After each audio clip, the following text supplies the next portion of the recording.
வணக்கம் நண்பர்களே, welcome back to பிரியம் சேனல். இன்றைக்கி ஒரு சூப்பரான ரெசிபி தான் பார்க்க போகிறோம். கருவேப்பிலை தொக்கு. வாங்க எப்படி செய்யலான்னு வீடியோக்குள்ளே பார்க்கலாம். ஸோ இதுக்கு முதல்ல நான் கருவேப்பிலை எடுத்திருக்கேன். ஒரு கப்பு கை அளவுக்கு நல்லா கழுவி அலசி வச்ச கருவேப்பிலை. ஒரு பேனில் முதல்ல கட்டி பெருங்காயம் எடுத்திருக்கேன். நல்லா கொஞ்சம் பொரியிற அளவுக்கு வறுத்ததுக்கப்புறம் 2 டேபிள் ஸ்பூன் அளவுக்கு கொத்தமல்லி, அதுக்கப்புறமா கடுகு, அதுக்கப்புறம் வெந்தயம், இதெல்லாம் நல்லா பொரியிற அளவுக்கு நல்லா வறுத்துட்டு ஆற வச்சு எடுத்து வச்சுருங்க.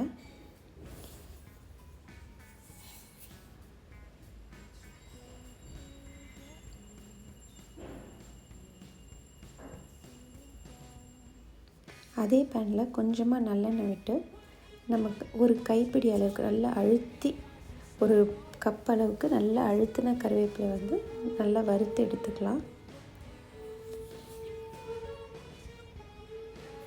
அதே மாதிரி சின்ன நெல்லிக்காய் அளவுக்கு புளி ஊற வச்சுருக்கேன்.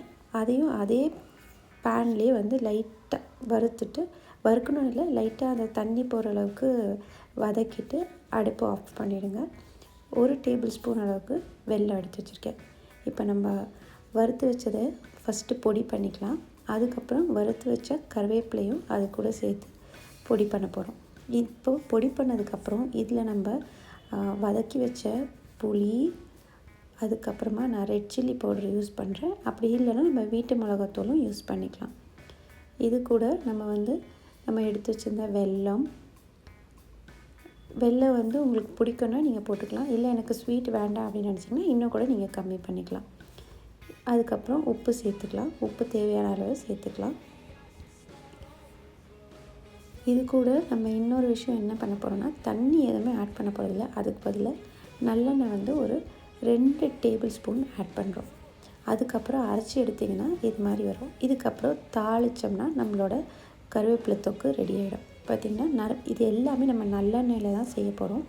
நல்லெண்ணெய் காஞ்சதுக்கப்புறமா உளுத்தம்பருப்பு, கடலைப்பருப்பு, கொஞ்சமாக கடுகு, சீரகம், அதுக்கப்புறம் காஞ்ச மிளகாய். வேணும்னா நீங்கள் பூண்டு கூட ஆட் பண்ணிக்கலாம். பூண்டு ஆப்ஷனல் தாங்க. இது நல்லா பொரிஞ்சதுக்கப்புறமா நம்ம அரைச்சி வச்சுருந்தோம் இல்லைங்களா, அந்த கருவேப்பிலை தொக்கையும் இதிலேயே போட்டு நல்லா கலந்துடலாம். ஸோ நம்மளோட இது 1 நிமிஷம் கலந்திங்கனாலே போதும். நல்லா அந்த எண்ணெய் எல்லாம் அப்சர்வ் ஆகி சைடில் ஊஸ் அவுட் ஆகும். அதுதான் நமக்கு சரியான பதம். சூப்பரான நம்மளோட கருவேப்பிலை தொக்கு ரெடி ஆகிடுச்சு. இந்த கருவேப்பிலோட பெனிஃபிட்ஸ் உங்களுக்கு லாஸ்ட்டில் போட்டிருக்கேன். கண்டிப்பாக பாருங்கள். மறக்காமல் லைக், ஷேர், சப்ஸ்கிரைப் பண்ணுங்கள். இன்னொரு இன்ட்ரெஸ்டிங்கான வீடியோவில் சந்திக்கலாம். Until then, bye.